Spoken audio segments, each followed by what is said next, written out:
Welcome to Polaris-Live, conversations on the US-China relationship and its global impact as seen through the eyes of experts from around the world. This user-supported channel is brought to you live in conjunction with the Foreign Policy Association of New York. On 20th January, with the inauguration of Donald Trump as president, the United States announced that the world's biggest economy and most powerful country was getting off the globally interconnected rules-based system of which it was an integral part just the day before. American national interests are now going to be paramount in dealing with the world, and America alone would decide and enforce its ideas of what was good for America with financial and trade sanctions and military power if necessary. How is the rest of the world going to react to this new America? How will Trump 2.0 change, impact the fast-rising countries of the global South, or the role of increasingly influential groupings such as the Association of Southeast Asian Nations, ASEAN, of which Malaysia is the chair this year? And more importantly, what will be the reaction from China, the world's other superpower, and the only country that has the economic and military means to give pause to America's might makes right rules? This is your host, Sarwar Kashmeri, and my guest today in the opening program of 2025 is Mr. Thomas Daniel. Mr. Daniel is a senior fellow in the Foreign Policy and Security Studies program at Malaysia's Center of Strategic and International Studies. His interests lie in the strategic security challenges of Southeast Asia, including the impact of major power dynamics on ASEAN. We've asked Mr. Daniel to help us understand what the US elections mean from the perspective of China and the countries of Southeast Asia. Welcome to Polaris-Live, Mr. Daniel. So nice to have you with us today. Hello, Sarwar. Thank you for having me. Pleasure to be here. Thank you, Daniel. Southeast Asia has been at the forefront of unrestricted international trade for centuries. One could even make the point that the modern system of global cross-country trade was perfected in Malaysia's famous port of Malacca. So how is the protectionist wave now sweeping through America, going over in Malaysia and the other Southeast Asian economies? Thank you. Well, look, I don't know if unrestricted international trade is a term I would use for the region, for Southeast Asia. We have close economies here too. Many Southeast Asian countries, there's a deep intertwining between state enterprises and trade, and protectionism is not something unheard of. But what is unheard of is, the scale of how protectionism has gained so much of traction in the US, and that's something we haven't heard of in quite some time. I think, the structural transformation of Southeast Asian economies over the past decades have really been tied in with the dynamics of international trade and global value or global supply chains, right? So Southeast Asian economies have evolved in a way that has been shaped by very deliberate engagement with major global economies, including the United States, and an engagement that strategically position Southeast Asian economies within global production networks. This is particularly true, I think, for Malaysia, for Thailand, for Indonesia, and more recently for Vietnam. This matters to a lot of us because the United States is a key player in those global supply chains, in many cases, not just a source of investment, but the ultimate destination of products that go through our countries in our supply chain. So countries here would undoubtedly watch this growth of protectionism first as a political narrative, and now seemingly as policy with concern. Recent measures mainly target your immediate neighbors, Canada, Mexico, and also China. But there will be a sort of a residual impacts, right? Perhaps some positive in the short run, as some countries in Southeast Asia might benefit from sort of diverted trade. But in the long run, perhaps not so rosy, especially if sanctions expand. If I can add one more thing, Sarwar, Speaking about protectionism in the U.S., I think it's extremely crucial that we in Asia understand the sort of profound changes that have been taking place in the US over many decades, right? Which is why we are where we are. I think over the past few decades, it's been a period where a large part of the American industrial base has been utterly hollowed out, right? And the biggest losers have been the working class of the United States. Globalization has not worked for them in the way that it has worked for many of us in Asia or even in Europe. Right. Hence, you get this preference for leaders that are much more transactional. Those who profess to put America first, for example. And I think understanding these changes is going to be really important in figuring out how we can best respond to it. So you're not suggesting, or perhaps you are, that the Southeast Asian nations, which, as you say, are part of this equation that's been transforming the West, you don't think that they're in any way responsible, do you? That they should have maybe been sensitized to this and done something or talked about it? Well, I think, from the perspective of Southeast Asia, we often tend, when we focus on countries like the US, it's always been from a very domestic angle, right? What does American investment mean or an American engagement mean for those of us in Southeast Asia? Perhaps not all of us have invested in the time and the efforts required to understand the sort of changes happening in the US itself and how that could, as we see now, inevitably impact US foreign policy and trade policy in very, very structural ways. Okay. But I want to follow up on that a little bit. China has been Malaysia's largest trading partner for the past 14 years. As well, it is a leading source of direct investment in the Mhm. technology and infrastructure industries, as is the United States. We had a former U.S. Defense Secretary, Thomas, on Polaris-Live last program. He made the point that a U.S. policy of blanket American tariffs would only force the countries of Southeast Asia, especially, to choose between the US and China. And he said that would not be very productive and should not happen. And do you agree? Yes and no. Let me try and contextualize. I think,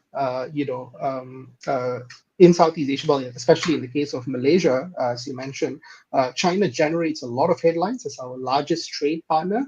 But China is everyone's largest trading partner. It's also been one of Malaysia's biggest source of foreign direct investment. That's true, but actually, I believe is the United States that holds the record in Malaysia as the largest source of income of FDI, as well Wow. as one of the largest year-on-year sources of FDI, right? So this normally does not get the kind of traction that it does in public. But American FDI is of critical importance in Malaysia, especially in sort of high tech, high value manufacturing, right? The other bit here is that the source of American FDI, I believe, is also sometimes undercounted because American companies do invest in Malaysia through third countries, which have much more favorable tax regimes. I'm not discounting the role of China, which is extremely significant. But what I'm trying to contextualize here is that it's not only about China, right? The US also matters to Malaysia. It matters to Southeast Asia. It matters a lot. I believe American investment in Southeast Asia over the last 2 years, 23 and 24, was actually larger than its cumulative investment in Northeast Asian countries combined and in India. Wow. American engagement in this region is significant. It certainly matters. Now, let me move to the other part of your question. Um, I don't think anyone in Southeast Asia actually wants to choose either. We don't want to choose between the US or China. I mean, everyone says this, right? Southeast Asians would like to choose both, or we like to choose all. This is not always possible, and I believe much of this is really up to how the major powers like the US and China approach us when it comes to trade. Uh, I think a lot of countries will take a very cautious response to any kind of possible sanction, but it would be hard to imagine them not exploring other options, right? I mean, don't forget that a lot of the trading countries in Southeast Asia, in the global South, now have options. It's Yes. not just the US, it's not just China as well, right? You have the EU. you have India, you have Japan, you have South Korea, all are making waves, right? And if Trump proceeds to to alienate a huge bunch of these countries with sort of protectionist Right. policies, it would hard not to imagine even these advanced countries looking to expand trade with each other to counterbalance against the US. I can give you a specific example of what ASEAN will be doing this year. ASEAN as a group will be convening a ASEAN Gulf Cooperation Council China summit this year, which is really the first of its kind and quite odd. But you also have ASEAN member states that are joining up with BRICS, and the reason for all of this is not so much about choosing between the US or China, but really about expanding options for ourselves, right? To really about diversifying options. Should sort of trade with China or the US just become untenable for us? Or in the case for the US, if it really wants to take itself off the table, then it's not that Southeast Asians, will not be making a choice. If the US doesn't make itself a viable choice, then Yes. what is that? You brought up a phrase which most of us in the business understand, Association of Southeast Asian Nations, ASEAN. This might be very elementary for you, Thomas, but would you mind just taking a couple of minutes and telling those of our listeners who may not be familiar with ASEAN what it is and why it is so important? Sure.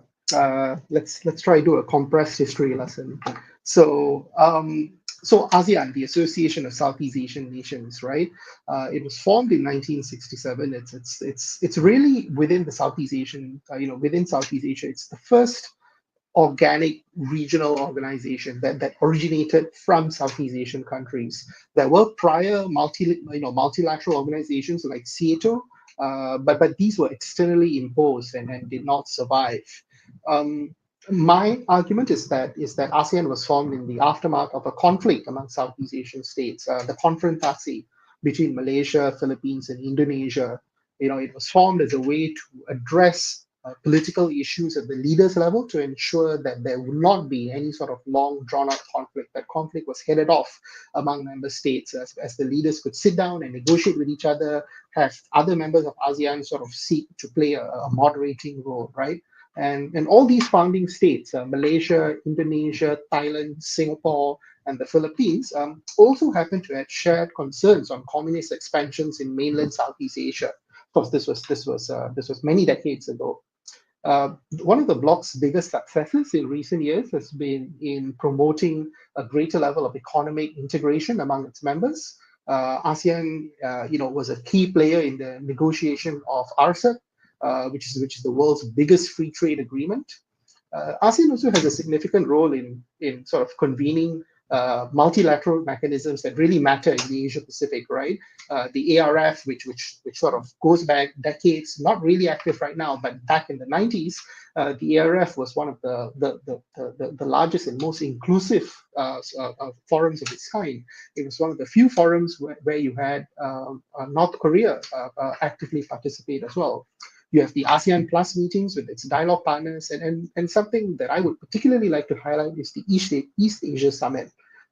This is about 15 years old, and it's one of the few summits in the Asia Pacific region that is leaders-led, right? It's meant to address strategic security, strategic trade issues in the Asia Pacific, and it's one of the few forums where you now get leaders from competing powers that have huge issues with each other, to sit down in sort of an open setting with other Southeast Asian member states, with other countries like India, with Japan, with Australia, with New Zealand, etc., and to really address these issues.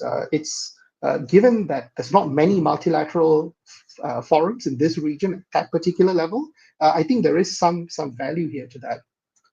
One last thing for your listeners, it's important to remember that ASEAN is an association, right? It's not a union. It's not an organization like the EU or the AU.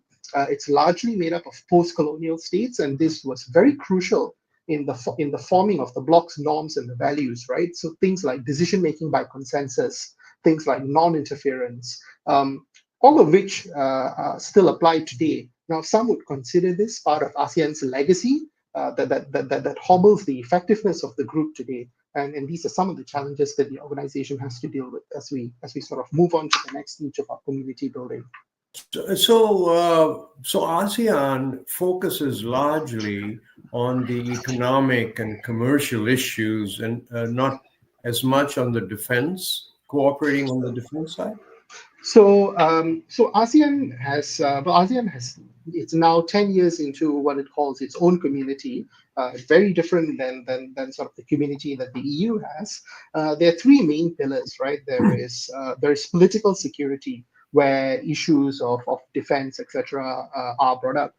There are specific mechanisms to deal with defense, which is the ADMM, the ASEAN Defense Ministers Meeting. And then you have something called the ADMM Plus, which includes all the dialogue partners of ASEAN, right? The United States is a part of this, China is a part of this, Australia, New Zealand, Japan, South Korea, India, etc. They all play a role here. So there is that pillar. There is the economic pillar, which arguably is the largest and the most robust pillar, because nothing drives cooperation in this region like economic cooperation. Sure. And another particular pillar that doesn't get much attention, especially among those of us in the sort of political security sphere, is the social cultural pillar. These deal with things like education, the role of women, childcare. I mean, things that are not really sexy to us. Well, not to me anyway. Yes. But it's quite interesting, because a lot of these things touch on sort of domestic policies, and given that ASEAN is this collection of post-colonial states that was so touchy about issues of non-interference, and you don't comment on my internal affairs and my policies. And now you have ASEAN ministers, right, meeting to align policies on education, meeting to align policies on sort of social protection and welfare, etc. So this is really something that shows you how much the regional organization has evolved over the decades. Well, it's really fascinating what is happening in Southeast Asia. But from what you said, do ASEAN countries still think that they have to rely on America for their defense security? Would that be a fair statement? I think many ASEAN countries have various degrees of relationships with the United States when it comes to the US as a security provider, or playing a role in a security role in Southeast Asia.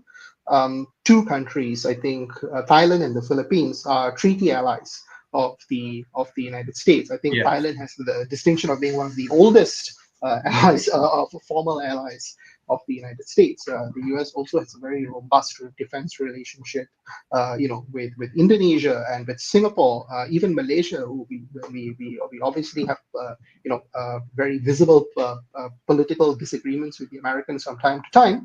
But the level of security cooperation is quite robust. It's not really public, but it is robust and it is active. I think the challenge for us in Southeast Asia is that there is a huge desire to see the Americans play a more active role beyond just security, especially since you have to contend with a China that is extremely present in this region. And if American engagements are just all about security, and then security designed to sort of contain China, whether by deliberate intention or not, this doesn't really work for us in Southeast Asia, right? You want American involvement, but you want constructive American involvement. Sure. Not just security, but in areas of trade, areas of investment, sort of emerging tech issues, etc. And America engages on this, but the sort of structural realities back home in the States just make it a bit more tricky, a more tricky prospect. Yes. Right? You don't have a top-down command economy like you do in China. Yes.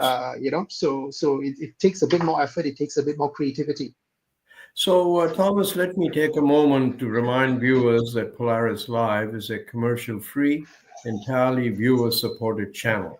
We'd appreciate your signing up to our mailing list, at Kashmeri.com, and to our YouTube channel, www.polaris-live.com. It's no cost, but it really helps us. And so I'm going to just ask one more question on the security side. There is a lot of talk on this side of the world about China's encroaching in the South China Sea and the East China Sea, and the competition for real estate that Southeast Asian countries also consider part of theirs, right? So my question is, do Southeast Asian countries worry about this as much as the American side or the West does, that China is really encroaching on this? We have to make sure they understand freedom of navigation. Is this as big an issue on your side, danger from China, scare of China, as it is on this side? Uh, I would believe so. Yes, because we have to live with it, right? We have to live with this dispute with China. China is a country that holds escalation dominance over all Southeast Asian claiming states. Even if you were to combine our sort of capacity that we have, so it is a significant issue. I guess the concern here among and again, different folks in Southeast Asia, different parties have extremely different reactions to this. Some would see American interest and involvement as potentially making things worse for claimants in Southeast Asia, right? American freedom of navigation patrols, for example, some quarters in Southeast Asia don't receive it well at all. They would argue, and perhaps rightly so, that China uses these as an excuse to further militarize and entrench their presence. And the parties that will be paying the cost for this militarization and entrenchment are not really the United States. It's not the European countries, right? It's those of us in Southeast Asia, those of us who are claimant states, who will end up paying the ultimate price for this. But on the other hand, you also have different groups here, people in policy making positions, etc., who believe that the only way Southeast Asian states can sort of mitigate China is through external involvement, right? Hmm. To keep the South China Sea issue internationalized. Right. It's a constant debate in Southeast Asia as well. It's been going on for a while, and I don't think we'll see the conclusion of it anytime soon. Um, but but fundamentally, it is, I believe, it is a significant challenge for us that we have to manage well. Now, most of us, at least different countries, have had their own different strategies in dealing with this. It's worked out well for some, not so well with others, right? But really, the one country that has the ability to dictate the tempo here is China. Ah. So knowing how to manage them will be extremely crucial and important. Thank you for that. I want to ask you, ASEAN share of global trade is almost 40%, and Hmm. China's around 15. So the two account for more than half of global trade in value, right? Malaysia is this year's chair of ASEAN, gets to set the agenda to some extent, to a large extent. Given America's now seemingly, and I say seemingly because we are only 2 weeks into the new administration, but seemingly inward looking economic and foreign policy, what do you think should be the top three items on the big meeting in June on ASEAN's agenda for the year? Sure. So there are two meetings. There are two ASEAN summits actually. The first summit will be around May or June. This normally consists of just ASEAN member states, and then the second summit, which normally happens in October or November, this will involve external ASEAN dialogue partners, right? China, the United States, Russia, etc. And it'll be interesting to see who from the United States shows up. President Trump only famously attended one ASEAN summit in Vietnam during Ah, his tenure, and then it was mostly Secretary of State and occasionally VP. Um, now, going back to your question, let me first say that ASEAN's agenda does not only revolve around external partners, right? Whether it's the US or China or any other dialogue partner. 2025 is a big year for ASEAN, and there are substantial internal milestones that we celebrate, and there are also substantial challenges internally that we have to address. On the significant achievements this year, I think this might be the year where we see Timor-Leste finally join ASEAN as its ah, 11th member. 2025 is also marks 10 years to 10 years of the ASEAN community being formally declared in 2015. So the first phase of community development, which is a 10-year plan, officially comes to an end this year, and we will then commence on the next phase of community building, which is called Vision 2045. So it's a much longer 20-year plan on how to grow and entrench the ASEAN community. So this is pretty significant. It's pretty significant for the chair, which is Malaysia this year, because it's something that we have to manage. Yes. So the theme that Malaysia has adopted this year as chair is inclusivity and sustainability. Very concise, very direct, and it tells you exactly what the priorities are, right? I think it says as much about internal developments and internal challenges as it does about how ASEAN sees the wider region and how it chooses to engage with its dialogue partners. Now, on the United States in particular, which I think was what you were trying to get at, I think look, U.S. economic and foreign policy under this administration, very new. It's still evolving. So you saw the imposition of tariffs on your neighbors, and then the subsequent postponement for 30 days or so. So it can be very abrupt, right? Yes. And I think what I would hope to see from ASEAN, not just this year, but in the coming years, is this, right? I think first, ASEAN needs to recognize that it needs to be agile and adaptive when it comes to engaging the United States or sort of responding to sort of decisions in Washington. But being agile and adaptive does not mean that we need to rush to abrupt decisions, right? And connected to this is what I said earlier. ASEAN should perhaps invest a bit more in understanding the US and their motivations. The issues and sentiments that led to a second Trump administration transcend the personality, right? They won't go away. They were in existence. They were in existence almost 10 years ago. They're still there now. It's possibly going to be there in the future. So understanding these motivations, the undercurrents in the US that eventually decide what kind of policymakers will be elected is pretty important.